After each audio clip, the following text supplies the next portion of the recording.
Hello and welcome to Centre Court. Thanks to Cobram Estate, Australia's most awarded extra virgin olive oil, grown, harvested and first cold pressed in Northern Victoria. Right here on Centre Court, we take a deeper look at the athletes, coaches and the voices who define netball in Australia. The conversation unfolds in four quarters, giving our guests room to share who they are away from netball, the highs and the lows of their career and the future they are building beyond the court. It's honest, it's reflective, and it's the side of the game you don't always get to see.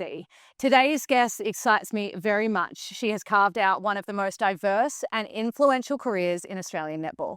From rising through the netball pathways to becoming a 100-game mainstay at West Coast Fever, a foundation player at Collingwood, and now the general manager of the Melbourne Mavericks, today I'm joined by none other than Shae Bolton Brown. Shae, welcome in. I'm very excited to talk to you today. Oh, likewise. Thank you so much for having me.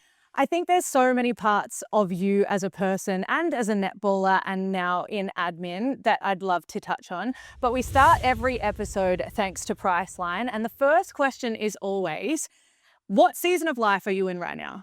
I'm in my Bad Bunny season.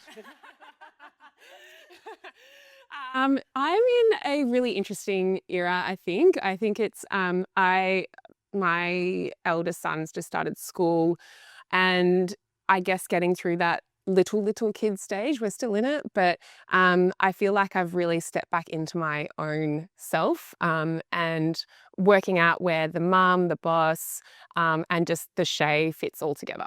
Yeah. I think the mum, the boss, the Shae, we'll touch on all of that. But for me, who has no idea what it looks like to be the general manager of the Melbourne Mavericks, can you give us some insight into what your day looks like? What's a day-to-day for Shae Bolton Brown? Actually, it was our game day, obviously, over the weekend, and I was like, oh, I should do a real point of view, put the general and general manager, because I think at one point I was like setting up a marquee, then I was like addressing the corporate function and introducing the mayor of Bendigo, and then next minute I'm like having a drink courtside. I was like, this girl, she gets around, does it all. She does it all. Yeah, but like day to day, I think that's what I love about this job and working in sport as well, is it just touches on so many different elements, and I get to use so many different parts of my brain. Like, it's so relationship based, social based, all of that, which I just adore. Then it's operations and entertainment and marketing and high performance and all the things. So I think that my role is a little bit different to some of the other general managers within the competition, just in the nature of SEM being the ownership model. We aren't a member organisation, which means that we do have our commercial part, our community, everything that we're doing, we're starting from scratch, and it's a very entrepreneurial kind of mindset in doing that. So yeah, it means that every day I get to sort of use my brain in a different way, which I love. It seems like that is right up your alley. Yeah, it leads to a bit of chaos, but like, whatever. We love that. I love chaos. Talk to me about what makes you the happiest at the moment, though. So you talk about the day-to-day and all of the different elements. Is there a moment in a day-to-day that makes you the happiest? Honestly, it's like watching my kids go to sleep and knowing I'm going to have some silence for 10 minutes. No, but we're honest on here. We are honest. No, I think that the moments that I love the most is when I see athletes, and having been an athlete for a long period of time and seeing these girls and knowing the influence that they can have on our culture, on any sort of little girl or boy growing up. I just love seeing those moments that actually change the course of kids' lives. And that's definitely what I adore and love. Yeah. Let's talk about moments that changed your life. You grew up in a sporting family. Your uncle played for Essendon. Now, I don't want to touch on that too much because you're a sports person in your own right, but obviously being around that level of sport would have had an impact on you and your passion for sport. How much did that shape who you were growing up? Oh, like, it was so informative, and in a lot of different ways. Like, Dad played at a high level as well, and he was super lazy, and so he used to wear black to training, like this back in the VFL AFL days under like Kevin Sheedy, and like he used to wear black so he could go hide in the shadows and just like plod around, and then at the end just like run back in and be like, yeah boys. And like, he set all these records. He was like, big full forward, kicked lots of goals and all of that, but I think he had a lot of regrets because he knew he didn't reach his potential because he didn't work hard enough. So he really instilled like work ethic, I think, in my brother and I, and so from that perspective, yeah, I think then also, yes, whilst being in a sporting family, we were surrounded by amazing athletes. But I actually think, and I say this with all due respect to all my aunties and uncles and parents stuff that play at a high level, we were like kind of a below average elite athlete. Do you know what I mean? Like we weren't the superstars. Like we were always kind of like, we just made it, which I think was really informative for me because I saw a lot of people exit sport not necessarily on their terms, and what that can do for you both positively and negatively, and how that informs, and it really did inform how I wanted to leave sport, and I really wanted to leave it with no resentment, because what netball gave to me was incredible. And I think that, you know, and you would know yourself, and even watching my ex-husband Mitch like leave football, there was you can leave with resentment. And I think that if that's how you leave, then you're missing out on so much moving forward in the sport and what it has to offer. So retiring for me was really thoughtful, and I wanted to do it at a point in time where I felt like I was ready to move on, but then could look back on my career and smile and say, I think I did some good things and had some fun. Knowing who you were as an athlete, I find it very hard to believe that your family were a lazy, or your dad, you know, was lazy, because I've never seen someone run as hard as you do.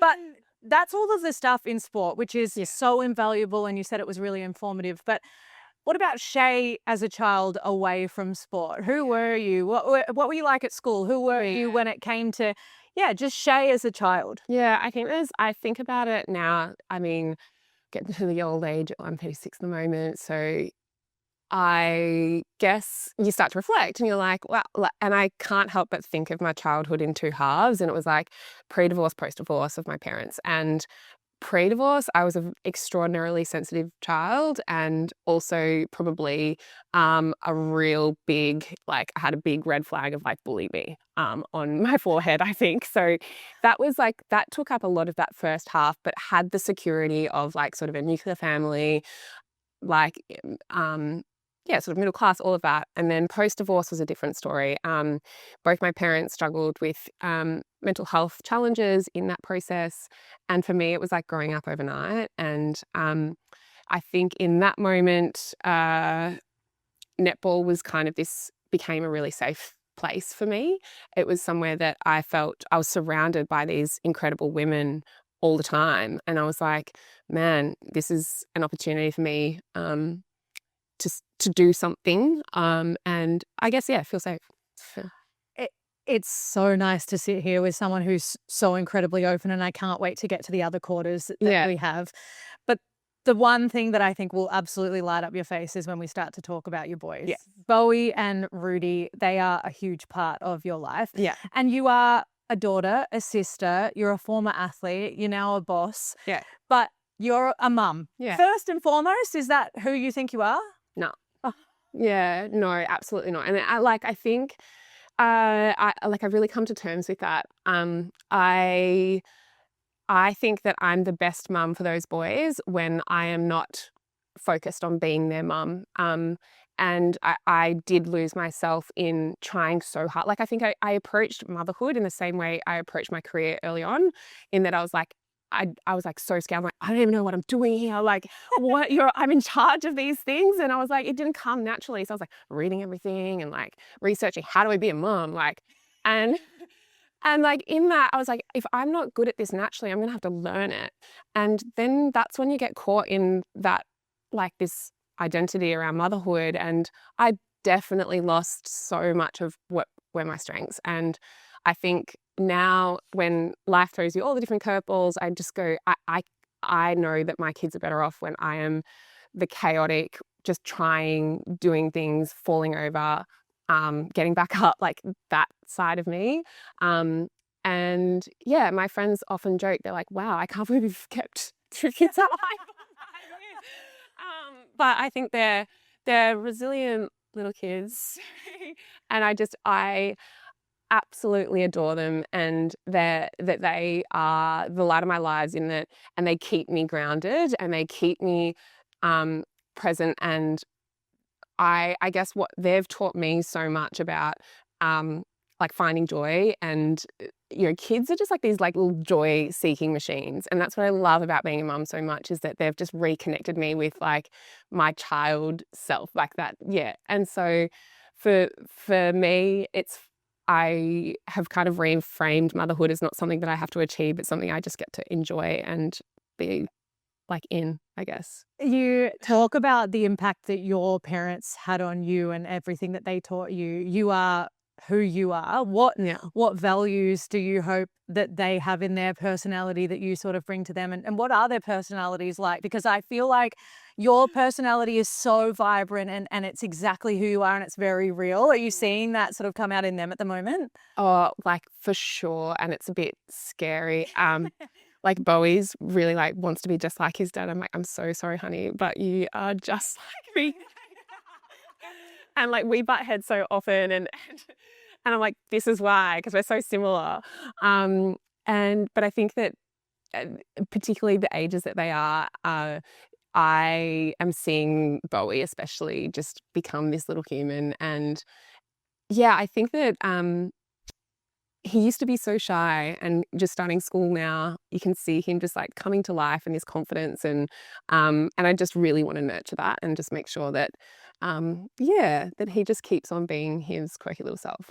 Well, that is the end of quarter one. We love hearing all about who you are and your family and what your boys bring to you. But the one thing that I do want to touch on in quarter two is obviously your netball, which is where we dive headfirst into everything that made up Shae Bolton Brown's journey. It started in Victoria, you landed in Perth, but this one is thanks to Cobram Estate, Australia's most awarded extra virgin olive oil, grown, harvested and first cold press in Northern Victoria. But we need to cast our mind back. I know you said you're only 36, very young, but it all started at Ashwood Netball Club, didn't it? What was the spark about netball? What was it that made you fall in love with that game in particular? I don't know if it was like love at first sight with me in netball. I think I was just a kid that just loved to move and do lots of different sports. I think I did do everything, and that's, I'm really grateful to my parents for giving me those opportunities. I didn't really know you could do netball or any sport at a higher level, even though I was surrounded by all this. It was, I guess, in those days, particularly for women's sport, that was just like not really an ambition. But it was, for me, I was doing tennis, was probably the other sport that I was really keen on and doing well in.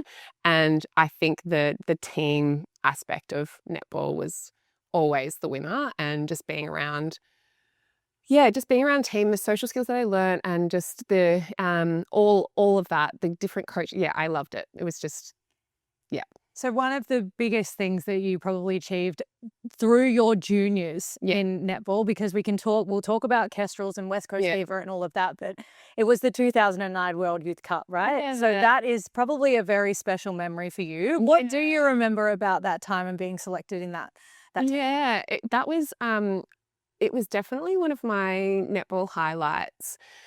We were on the Cook Islands playing. Like, cool, man. But just being a part of that, and with a group of girls that most of us were living on resident at the RAS, and being able to represent your country. And what I do remember from it was just how close and how much fun we had. And I think that's something that's really carried through to now, is that I actually think that you play better netball when you're having fun. And that was something that was on the Cook Islands, we certainly had a lot of, and it was just such a great team. And some like girls that we went on to play together at all different clubs and things, and followed each other around. So it was definitely the root of a lot of my favourite netball memories. So what comes after that is then a first step into the National League via Melbourne Kestrels. You're a part of that group that they weren't winning games. It was not a very successful club at the time. It was competing with the Melbourne Phoenix before they amalgamated to become the Melbourne Vixens. And now we have two teams again, which is brilliant. But you were a part of the Kestrels. What was that environment and your first taste of National League netball like? I didn't know what I was doing. I was like... It was like before I went, and like they invited me along to this training session. And mum was like, they invited you to a training session, Shae. I was like in the thirds for Palladiums at the time. Like I was like, I wasn't even on the radar. And then next minute I'm like training next to like, I think your sister Maddie was there, and Shani and all these amazing players. And I think Shelley was even there. I was like, I was just like, cool. And I had no idea. And then they were like, oh, do you want a contract? I was like, for what? But it was at a really like as I was saying, like that group of women, it was like Beck Foley, Chelsea Nash, like all these amazing women that were as I was like 15 and 16 years old then, being them as role models, I think was very, very influential. Yeah. So influential time is starting at the Kestrels, but then probably the biggest chunk of your netball career was spent over West. Now, at the time, huge move. Yeah. It wasn't really heard of to be moving to play netball at that period of time just because of what the pay was looking like and where the sport was at that time. You made the big leap. You spent a number of years over there. 2008 to 2016, you played 100 games for the West Coast Fever. Yeah. That would have been an incredibly special part of why you stayed around. But what was it about the West Coast Fever in that time that made you stay over West and love it? And it's where you met Mitch. Yeah, that's right. I love Perth, love Fever, loved that time of my life. To do pretty much my entire 20s over there was so formative, and being a part of the West Australian community. I learned really quickly, don't mention you're Victorian over there. Yes. Yeah. But yeah, it was just, it was, I think because you're so distanced from everything else and it was its own little bubble, that was a part of its strength, is just that you built this like very tight knit and everyone was so close in distance. So like, you know, before and after training, it was very social, and we trained hard. The weather, you know what it was like. It's like so much fun. It's beautiful. Yeah. So yeah, and I loved it. And you spent so much time there, so you would have watched the club evolve over that time. So much differences in culture from year to year. The groups are different. The coaches coming in. Over that time, did you have a say in what the culture sort of looked like and how it was evolving? And how much of that have you brought from Fever to Mavs? Yeah, it's a good question, because I think, like I said, with for netball really was a place where it was like my ticket. I was like, okay, so me being good at netball was like in my head like a survival, like be the best that you can be. And if I'm honest, it was how good could I be? And it was not about the team. And very early in that, like I think ages between 18 and 21, I was just like, I'm going to be the best that I can be. And that was my sole focus. And I think then I obviously really started to not like it that much, because how I thought about it, the model in my head was like, okay, I've worked this hard and achieved this much. If I work this hard, I'll achieve this much. And it just isn't linear like that. No. Right. So I wasn't enjoying it. And then I nearly was like, I'm ready to quit. Like I am done. And at that point I was like, I'm going to make really pretty sport bras. So that was not a side story, like started a business, but also just started to take my like one-eyed focus away from netball into different things, and let love into my life, let like other things in my life. And also then just go, I'm not going to have an inward focus. It is going to be an outward focus. Like I've always loved the girls, the social element, the team piece, and I'm losing that. And so it was a really conscious decision going into that season to be like outward focus.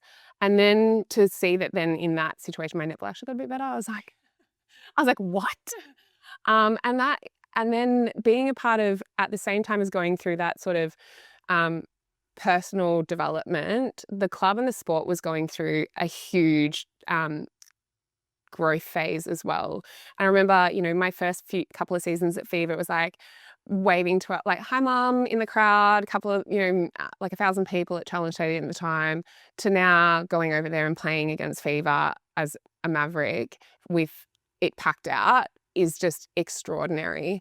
And I think that seeing the growth of the sport over that time has really informed how I approach Mavericks, because I think that netball in particular, you know, there's the hardcore traditionalists that love it.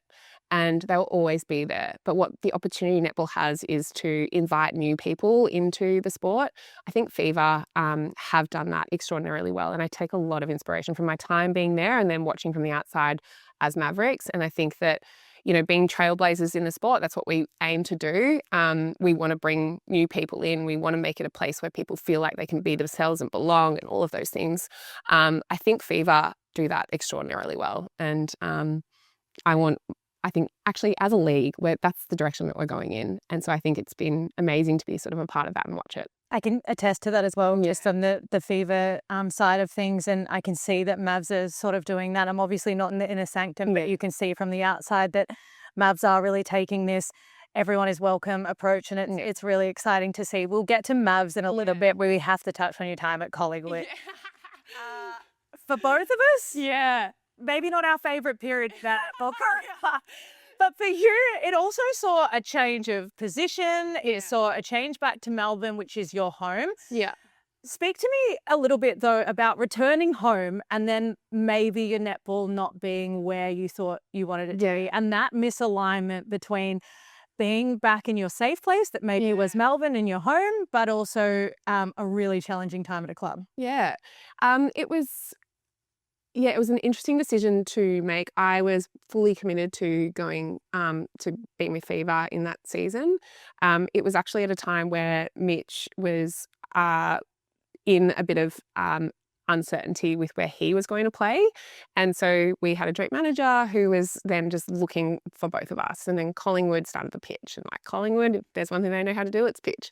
And so then, you know, it sort of went the appetite of like, actually, you know, do we want to go back to Melbourne? And we started that conversation.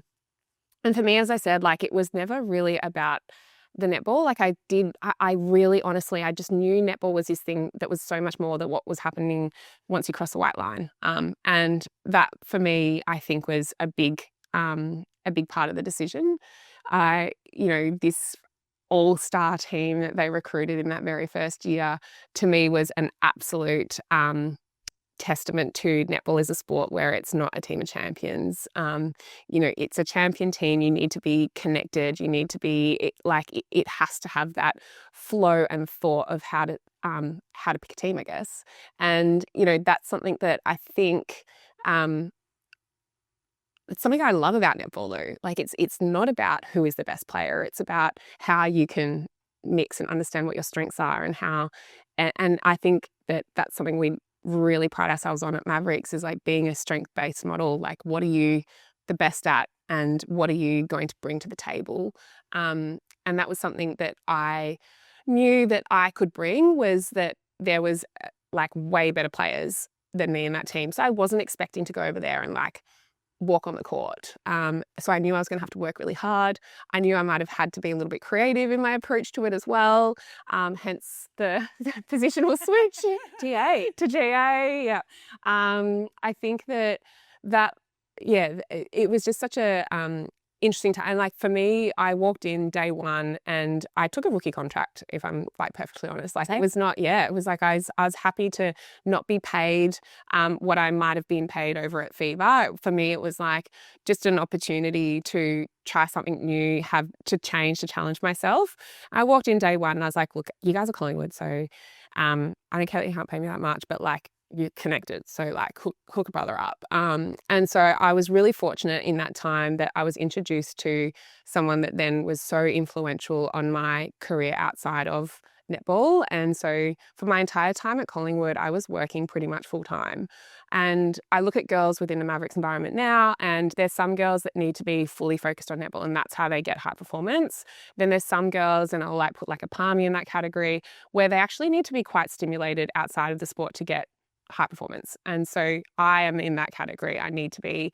So whilst it was like a turbulent year, I was really happy. I really enjoyed knowing my role in that there was a group of older, mature players, very experienced, but there was also a handful of players that were up and comers, raw, green. And I sort of sat in this sort of, like it was a Venn diagram, a crossover of that. Like I certainly wasn't one of the best players, but I certainly wasn't new. So I loved the role in being able to try and like connect that together. And you speak about the person that you met. it now has given you the opportunity to learn the skills that you've learnt to go into the Melbourne Mavericks GM role. I feel like your time at Collingwood, and you've been a part of a number of startups, and that's where you really got your nous as a businesswoman. And now we find you as the general manager of the Melbourne Mavericks. And for me, it started no history, no blueprint, probably no budget, not much to start off a club with. Yeah. What were the biggest challenges in your first couple of years at the Mavericks? Like the speed at which we had to make decisions, I think, and it's something I speak a lot about in high performance and then this like sort of commercial world, is that there's when high performance, I think, where it's in pursuit of perfection, I guess. You're never going to be perfect, but like when you're in a netball environment or a high performing environment, they are trying to sleep as well as they can. Like they're looking for the 1%ers of how can I be perfect, like a bit better, bit better, bit better.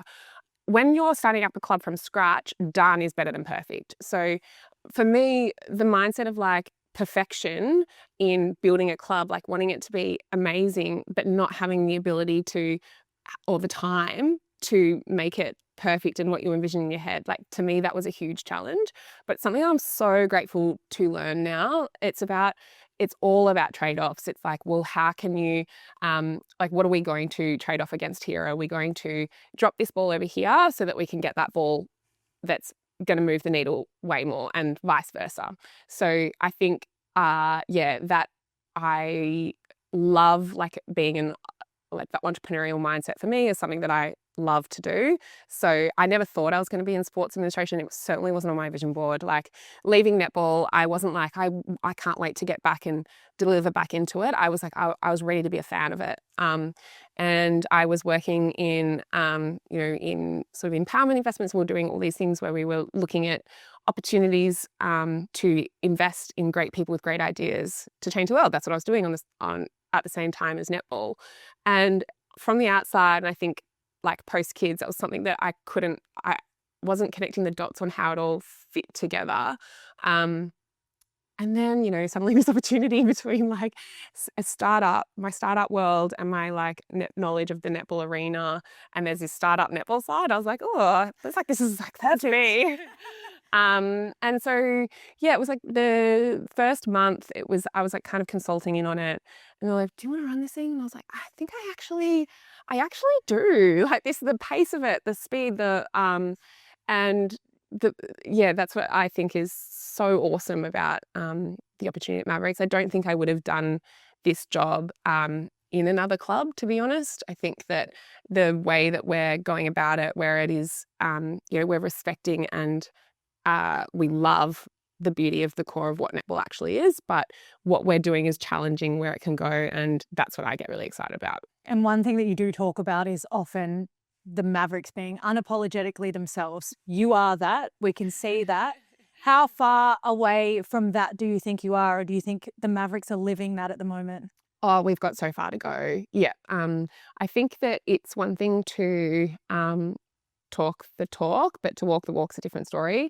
I talked to the team about, and this is not just the high performance team, this is also our operational and marketing team. Like we are looking for moments all the time to be Maverick, and that's our filter in quite a lot of the strategic decisions that we have to make. Obviously, we're doing things under constraints. That's also part of the problem I love to solve, is like, how can we do this, but like within what we have to do it with.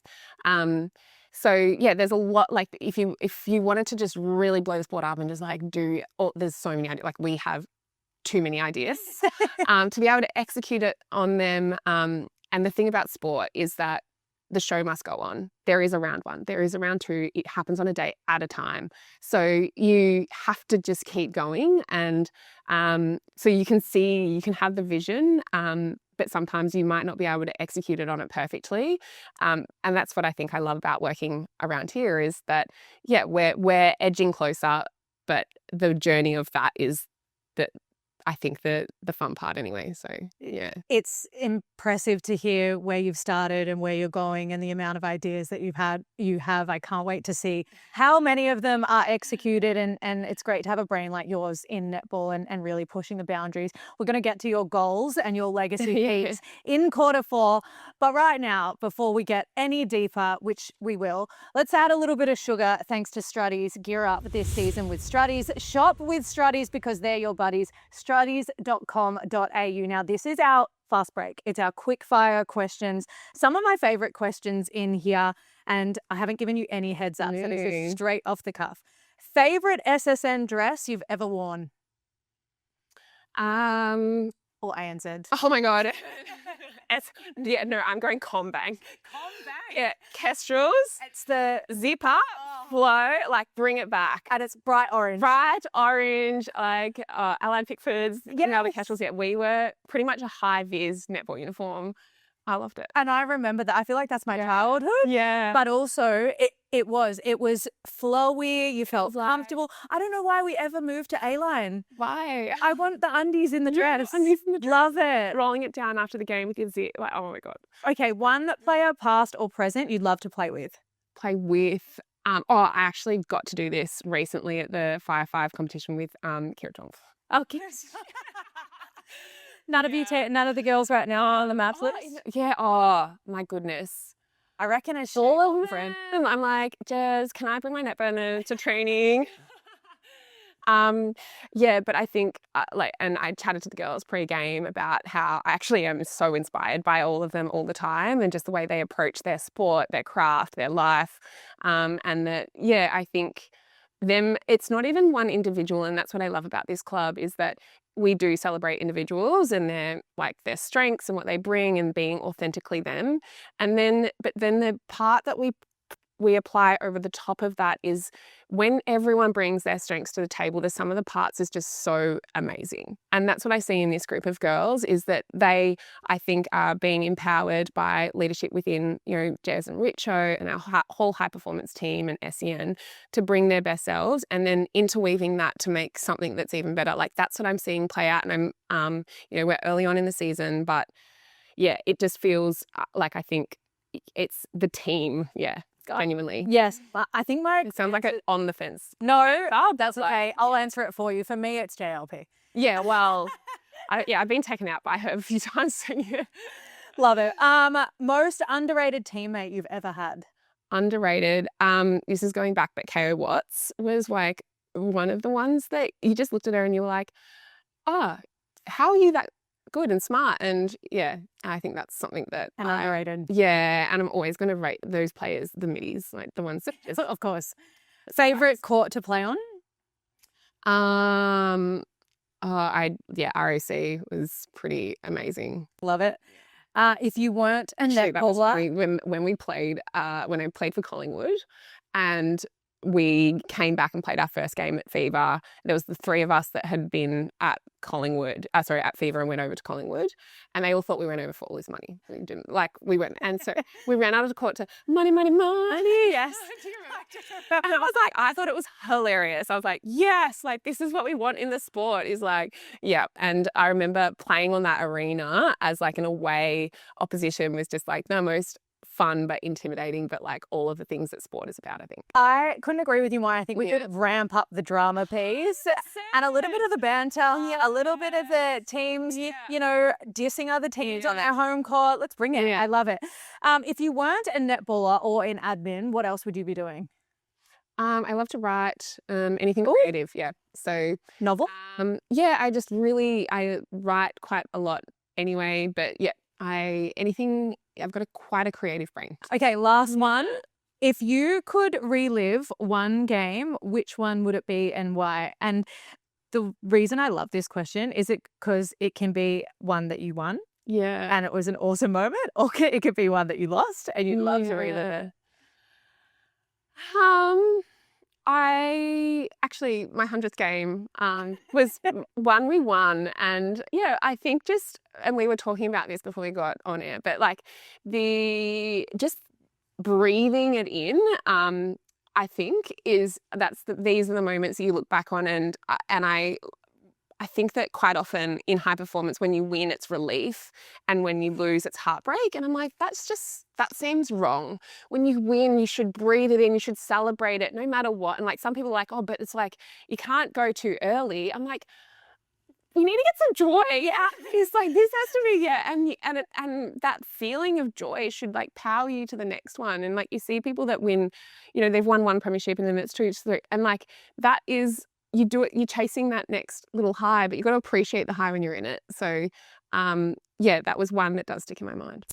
I couldn't agree with you more on the fact that you've got to celebrate the wins when they come, because too often, and you and I have both been a part of teams that don't win, they are few and far between sometimes. You have to celebrate it. Why wait till next week? I want you to pop off with a round line win. Go ahead. Yeah. So we've had a little bit of fun now. We've had the little sugar hit, but now we've got to get into the deeper stuff, because I know that there is so many parts of you, and every experience that you've had from growing up to where you are now has been has shaped you. One being the bullying that you copped through high school and primary school. Yeah. From your point of view, bullying shaped who you are, where you are right now, and built resilience in you that I think we've seen across your netball career, and now we see in your life. Yeah, I think it's something when I look back now on, and at the time, obviously, when you're a child, like it just, your whole world is this, like you go to school and it's big and all of that. But I think for me, it taught me or made me very interested in like human behavior. And I think at the core of everything, you know, how we interact socially is absolutely critical. And I think as, you know, a parent of 2 boys as well now, and wanting to instill emotional intelligence in them, and, you know, looking for those kids that might be shy or less confident or need a helping hand. I think that's something that is so important. And for me, I was just trying to fit in all the time, and not really, and knowing that I was a little bit weird, and knowing that I didn't fit in, but trying to. Now I look back on, like, I want to instill in my kids, just like, be your weird and show up that way, because we don't, like, we want more diversity. We want more quirkiness. We want other kids to see those kids and go, oh, cool. Like I'll be accepted too. And so it's definitely been informative to the way I parent, the way we approach Mavericks, everything. We should get that on a top. Be your weird. Incoming. Oh, if I see it. But it down. But for you as a parent, and you speak about how it's shaped you, how did you get through those difficult times? How did you find your way through the bullying? What were the things that you utilized during that, and what you share with Bowie and Rudy now? And for anyone out there that's listening, how would you get through that? I think like sport was where I got how I got through it. My parents were amazing as well. They really helped me through that time. I think though it was like as I got older, and like I touched on before, like pre and post divorce, like once I got a little bit of perspective on life, and like started to look outside of just the bubble of the schoolyard and all of that, realizing that one of the reasons I think that I was a target for bullying was that I was very aware of energy in a room and could sense it. And so I was very sensitive to other people and how they might be feeling. And that was something that, you know, when that was then extrapolated out to my parents, and like looking at them not being happy in a marriage and going, oh my God, there's all these other people that have these problems and things that they're dealing with. And it actually gave me a confidence going back into the schoolyard that I started to just not really care, and just wanted to be kind of kind, and also identify other people. And I think at that age, when I was starting to get good at sport, it gives you a little bit of kudos in the playground, you know, particularly at age 15, when you get like $100 for getting on court for the Kestrels. Like I thought I was king of the kids at that point. But that was definitely when I wanted to not lean into that side of it and just go, who could like I help now, and give the confidence to. But I didn't really have the skills to, but I knew that's what I wanted to be able to do. And I think that's kind of informed a lot of what I do now. Very important piece of advice. And I think anyone who's listening can take that on and just utilize it, be who you are. And that's brilliant. You talk about your parents' divorce having a big impact on you and the pre and post Shae. Yeah. you've also gone through a very public divorce and are living a life at the moment that is in the spotlight. Let's touch on Mitch, your ex-husband, who is now in a beautiful relationship with Lou. They're very publicly advocates in this space. And I want to hear you talk on this, because I think often there's so much surrounding it. There's so much that happens in the public, but it's lovely to hear the person who's actually experiencing the divorce, the new relationship, the co-parenting, and you speak so beautifully about it.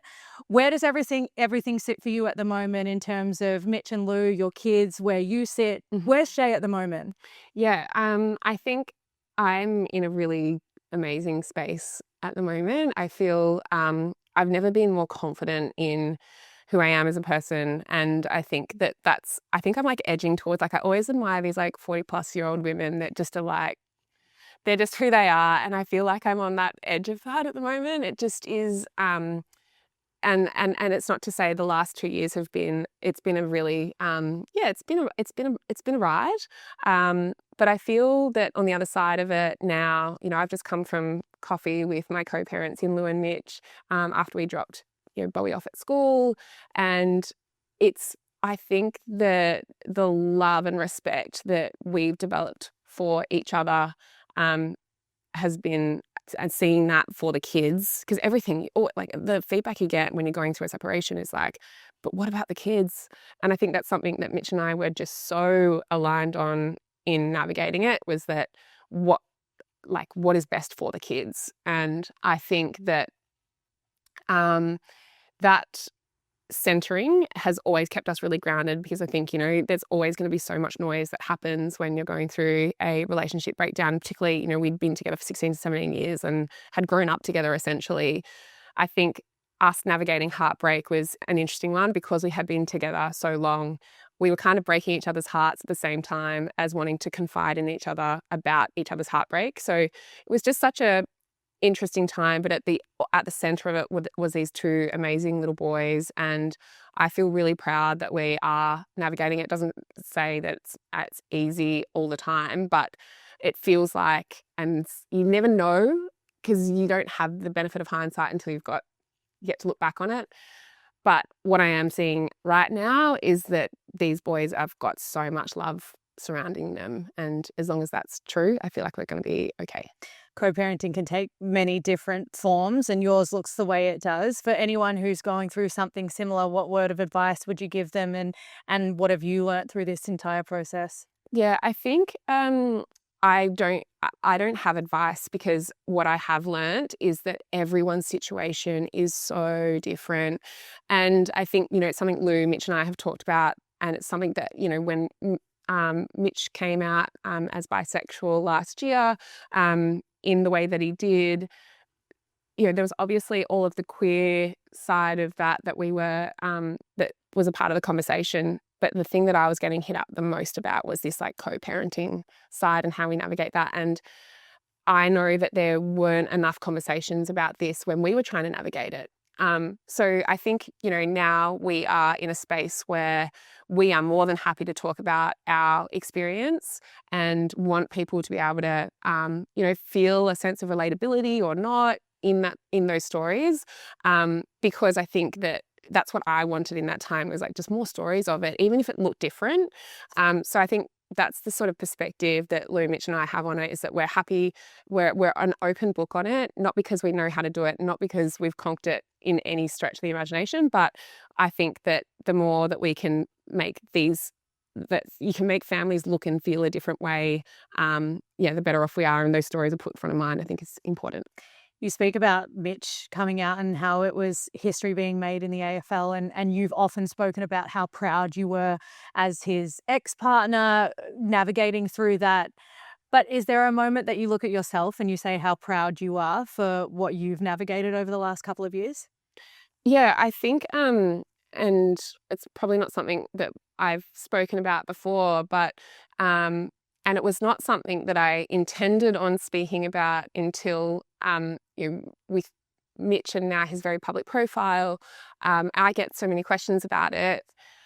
But the relationship breakdown happened in parallel to the Mavericks being built. And it was a pretty crazy time to be experiencing my lowest moments at the same time as feeling my highest moments of what we were creating with the Mavericks. I'm really proud that I was able to sort of navigate that, but also the energy I got from that and being able to, because it wasn't about masking or like that. I feel like that my passion and feeling and care for the Mavericks really was born out of, a lot of it was like fueled by this heartbreak in a sense. And I guess looking at through the lens of feeling like when your family is sort of falling apart, and it hasn't fallen apart, that's not what it is now. I think the way that we frame it is that it now looks so different, and there's just so many more people that we love in our family than there was pre. I think at that time I was looking myself for a place to belong, and Mavericks provided that. And so being able to help create a place to feel like a sense of family was so important for me in that phase.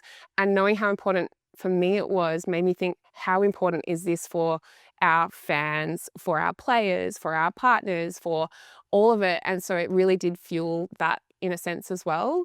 Now, 2 years down the track, and we've navigated all of that time of heartbreak, and for Mitch and my boys and Lou to be a part of this Maverick family as well, that's what I'm really excited about now, is that like this is, and proud of too. You should be incredibly proud of what you've put together at the Mavs and everything that you've navigated, Shae. And I think from someone on the outside of the Mavericks but still involved in the netball world, it is incredibly enlightening to hear where the Mavericks were born from, what the ideas around them are, and maybe the heartbreak that has shaped the person that is running the behind the scenes. And it gives me a lot of appreciation for what the Mavs have done in the last 2 years.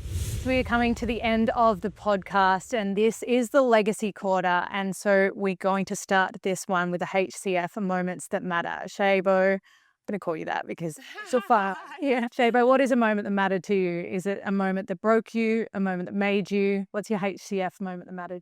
I